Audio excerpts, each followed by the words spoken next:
Today, I'm going to be talking to you about adolescent homelessness and how mental health is affected by unstable living situations and the lack of resources that are available. There are a couple different causes to homelessness in adolescence. Unbearable situations such as abuse, which are physical, emotional, and sexual from parents or parental spouses.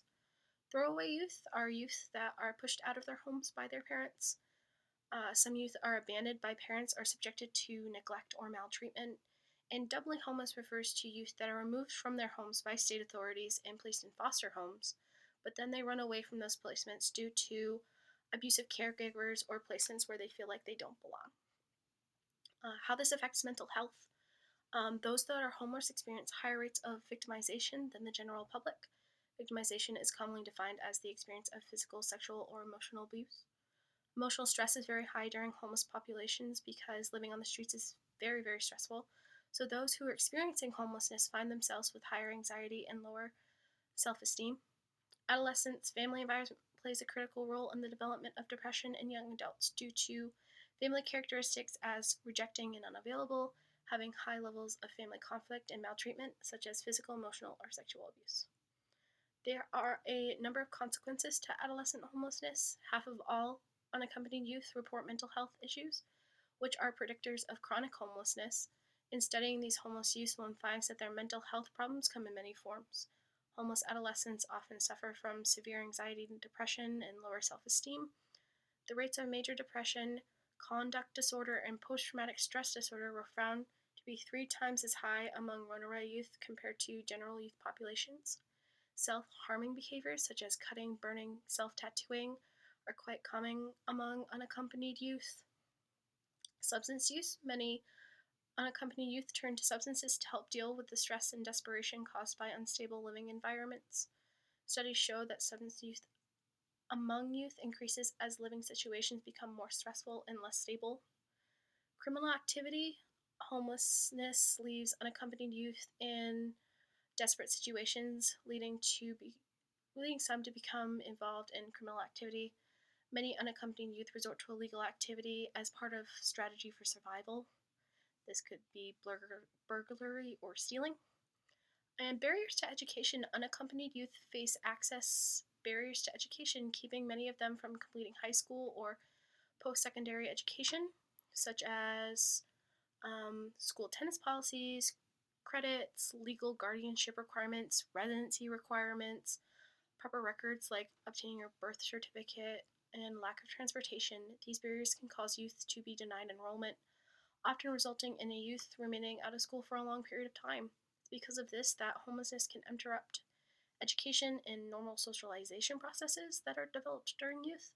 This affects a young person's future ability to live independently and also results in the development of learning problems and interpersonal communication problems, leading youth to have future troubles integrating into society, which negatively affects their mental health because they feel like they don't belong in this world.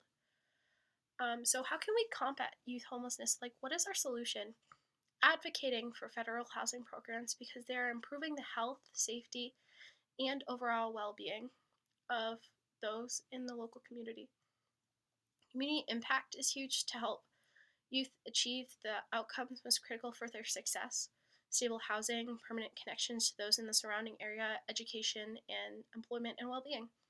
Prevent youth from becoming homelessness by identifying and working with families who are at risk of fracturing or breaking. Effectively identify and engage youth at risk for experiencing homelessness and connecting them with trauma informed, culturally appropriate, and developmentally age appropriate interventions. Intervene early when youth do become homeless and work towards family reunification when safe and appropriate.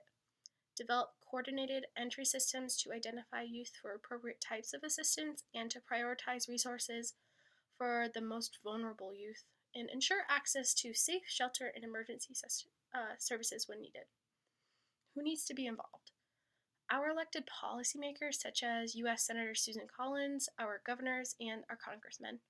Our communities here are the most important to be involved with the advocacy efforts in achieving the goal of ending homelessness in Maine and across the country. The community is important because we can use our resources most effectively to tailor to the majority of at-risk youth and help them achieve safe shelter and their basic needs. And these resources might include affordable housing, mental health treatment programs, substance abuse treatment programs, and just meeting their basic needs. So, what can you do? Vote. Voting is important because we are electing those members in our government to help advocate and change issues such as ending homelessness and raising awareness about the dangers of mental health problems. Volunteer. Many emergency shelters and team programs run on and are maintained by volunteers. So without them, a lot of access would be denied to adolescents who are in need of emergency shelter and different resources that are tailored to their needs and who they are. And advocate for shelters and mental health treatment programs across the state and across the country because they are the first line of defense for these teens who are experiencing homelessness. So the counter argument for this would be that more affordable housing and resources and mental health treatment programs is very expensive, and our budget is already very tight. So adolescents who are at risk population and ending homelessness is very expensive and time consuming, and it's a hard task to complete. So using money on other national problems would be more beneficial for federal money.